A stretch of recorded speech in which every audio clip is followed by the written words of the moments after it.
The Atlanta Dream squeezed by the Indiana Fever in a 91-90 win, and it was by far the most unnecessarily close game I've witnessed all year. Atlanta was up by 11 going into the fourth. I know that that isn't a large lead in the W, but poor decisions were responsible for cutting the deficit more so than elite play, and that's my issue here. Together, Alicia Gray and Ryan Howard went 10 for 32, each making 5 field goals. Going into the final 5 minutes, Atlanta was still up by 7. Smesko called a timeout and the Dream immediately scored after getting the ball to BG. This should have been the offensive game plan moving forward. On the defensive end, the Dream did a great job at getting in the passing lanes and getting deflections, but were committing too many fouls. Shatori Walker-Kimbrough committed 2 fouls in the span of a shot clock that ultimately sent the Fever to the free throw line. All of a sudden, the game is within 6 after a Kelsey Mitchell 3. Atlanta brings the ball down and Gray pass to Howard, who holds until there's about 8 ticks left in the shot clock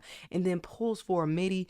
That's when the game plan started to unravel. Gray comes down on the very next play and takes a 31-foot 3 with 14 seconds left on the shot clock. No rebounders in position. The Dream are up by 6. They're just fortunate enough that Indiana keeps missing. On the next offensive trip down, Walker-Kimbrough is like, I want to join the shootout, and takes a 24-foot 3 with 16 seconds left in the shot clock and misses. The Dream are still up by 6. Mind you, Walker-Kimbrough was insanely open. She could have taken 3 steps in and no one would have gotten to her. Then a foul is committed immediately after, and it sends the Fever to the free throw line, and the Dream are bailed out again because Natasha Howard misses both free throws. Couple of plays go by and no one has scored until Caitlin Clark, who ended the game with 27 points and 11 assists on 45% shooting. She scored a layup.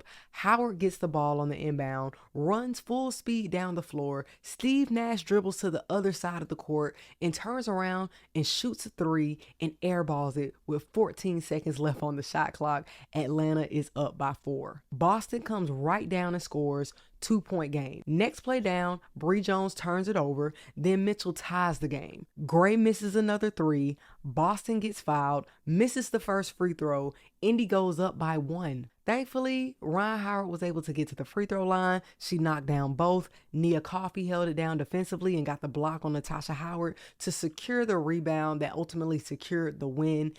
I had to take y'all through the play-by-play because that's what I had to live through. It was just poor offensive execution down the stretch. The defensive effort was a lot stronger in this game than it was in game 1, so I do give kudos there.